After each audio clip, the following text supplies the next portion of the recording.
Assalamualaikum anak-anak, jumpa lagi dengan Bu Evi. Bagaimana kabar kalian hari ini? Sehat bukan? Apakah kalian siap untuk belajar hari ini? Awali dulu hari ini dengan mandi dan sarapan makanan yang bergizi. Anak-anak, agar apa yang kita upayakan hari ini dapat bermanfaat bagi kita semua, kita awali dengan doa, agama, dan kepercayaan kita masing-masing. Doa mulai.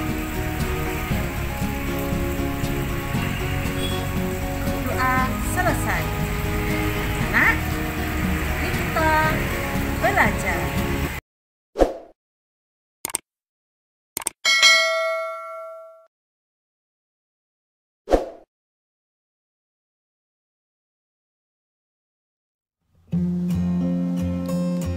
Selamat datang di channelnya Bu Evi.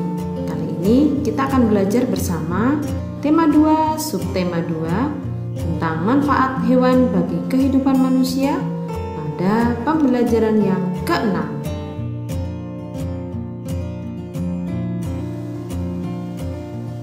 Kegiatan pembelajaran pada video kali ini adalah yang pertama, menemukan pesan moral pada dongeng dengan menyusun kata acak. Yang kedua, menceritakan kembali isi dongeng dengan gambar. Ketiga, menuliskan sifat baik individu di sekitar rumah. Yang keempat, memeragakan sifat baik individu di sekitar rumah. Dan yang kelima, menyelesaikan soal-soal yang bersifat pertukaran pada perkalian.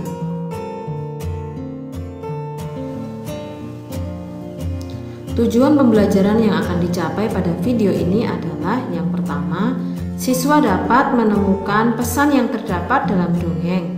Yang kedua, siswa dapat menceritakan kembali isi dongeng dengan gambar. Ketiga, siswa dapat menyebutkan arti penting bersikap baik kepada sesama. Yang keempat, siswa dapat memeragakan beberapa sifat individu dalam kehidupan sehari-hari di sekitar rumah. Kelima, siswa dapat menemukan sifat pertukaran pada perkalian dengan tepat. Dan yang keenam, siswa dapat menggunakan sifat pertukaran pada perkalian untuk menyelesaikan soal-soal dengan tepat.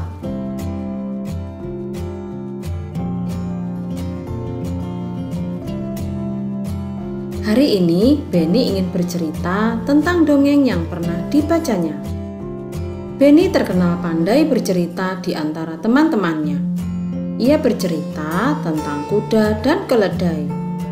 Kuda dan keledai adalah hewan yang digunakan untuk mengangkut beban. Juga sering digunakan untuk alat transportasi. Apakah kalian ingin tahu ceritanya?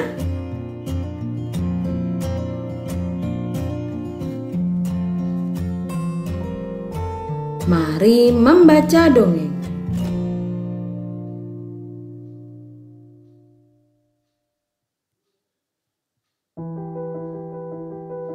Kuda dan keledai yang syarat dengan beban.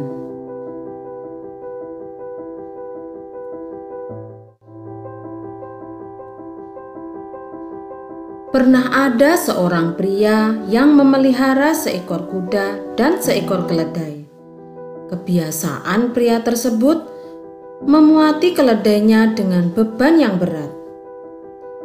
Keledai tersebut terhuyung-huyung karena beban yang terlalu berat. Sementara kuda berjalan dengan beban yang ringan. Pada suatu hari, mereka melakukan perjalanan. Keledai berkata kepada kuda, "Maukah kamu mengangkut sebagian dari beban saya? Saya merasa sangat tidak enak badan.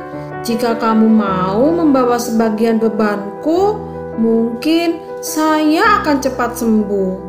Beban yang terlalu berat ini bisa membunuhku."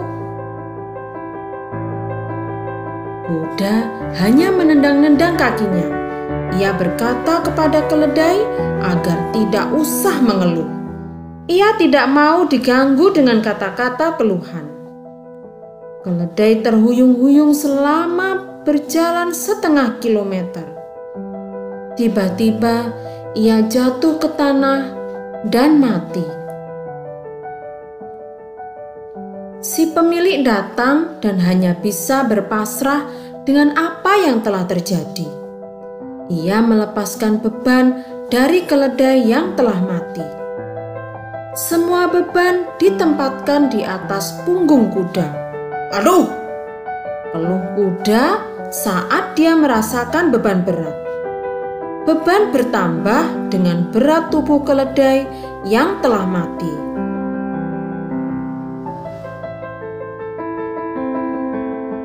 "Sekarang saya mendapatkan ganjaran karena sifat saya yang jelek. Saya menolak menanggung sebagian beban keledai. Sekarang saya harus membawa seluruh beban, ditambah dengan berat tubuh teman saya yang malang ini."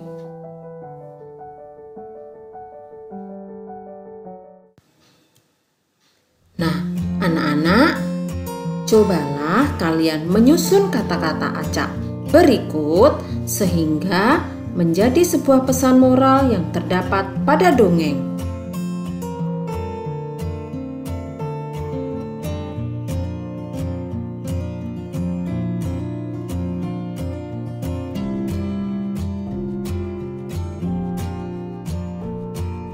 Buatlah sebuah cerita bergambar berdasarkan dongeng kuda dan keledai yang syarat dengan beban.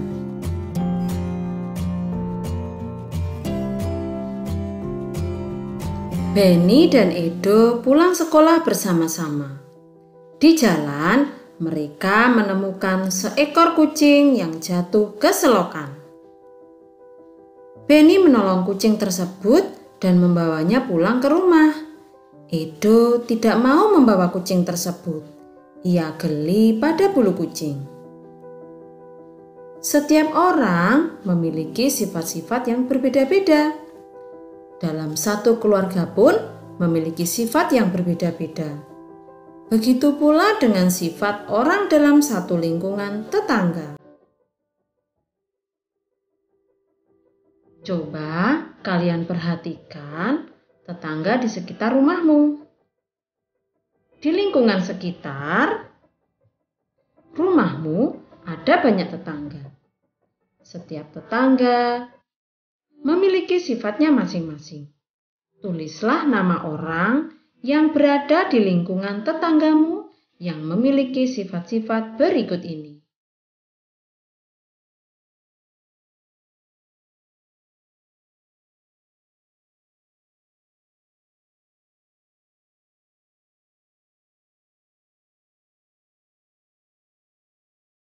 Nah, anak-anak, cobalah kalian peragakan sifat dari salah seorang tetanggamu dengan gerakan pantomim. Pasti kalian bisa ya.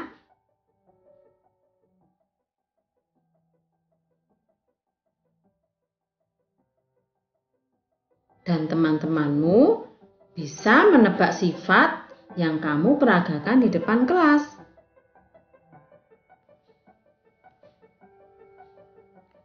Masihkah kalian ingat tentang konsep pertukaran pada perkalian? Mari kita simak berikut ini. Saat liburan, Benny dan sepupu-sepupunya menginap di rumah nenek. Nenek memiliki banyak binatang peliharaan. Ada bebek, ayam, dan kambing di kandang belakang rumah. Penduduk desa tempat tinggal nenek banyak yang memiliki hewan ternak. Benny dan sepupu-sepupunya senang berjalan-jalan di sekitar desa. Mereka melihat banyak binatang ternak. Mereka sudah mengunjungi peternakan sapi, domba, dan bebek. Setelah berkunjung ke berbagai peternakan, Benny memiliki beberapa masalah. Ia belum bisa memecahkan masalah-masalah tersebut.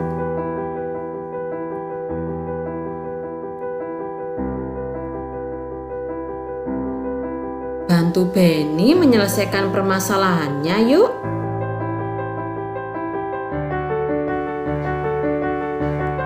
Permasalahan yang pertama. Di sebuah peternakan terdapat 6 kandang domba. Jika di setiap kandang terdapat 10 ekor domba, berapa jumlah domba dalam kandang?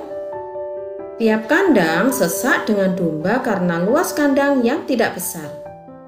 Pemilik kandang berniat membuat kandang domba lagi, sehingga jumlah kandang domba ada 10. Berapa isi domba di tiap kandang? Permasalahan yang kedua. Di peternakan sapi terdapat 9 kandang. Tiap kandang berisi 8 sapi. Berapa jumlah sapi di peternakan tersebut? Ternyata satu kandang sapi rusak. Kandang sapi yang bisa digunakan tinggal 8. Berapa jumlah sapi dalam tiap kandang? Permasalahan yang ketiga. Paman Benny beternak burung merpati. Ia memiliki 10 kandang burung. Paman Benny menempatkan 8 ekor burung pada tiap kandang. Berapa jumlah burung merpati yang dimiliki Paman Benny? 2 kandang rusak, sehingga burung merpati ditempatkan pada kandang-kandang yang lain. Berapa jumlah burung merpati di tiap kandang sekarang? Permasalahan yang keempat. Nenek Udin bisa membuat telur asin. Hari ini telur asinnya sudah jadi. Ia ingin membagikannya kepada semua cucunya. Cucu Nenek Udin ada 6. Jika tiap cucu mendapat 4 telur asin, berapa jumlah telur asin yang dibagikan? Ada 2 cucu nenek tidak suka telur asin. Nenek membagikan telur asin mereka sama banyak kepada cucu-cucu yang lain. Berapa telur asin yang didapat tiap cucu nenek yang suka telur asin?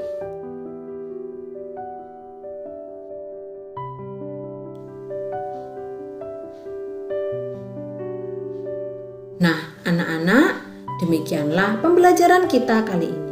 Semoga bermanfaat bagi kalian. Selamat belajar dan jaga kesehatan. Terima kasih. Wassalamualaikum.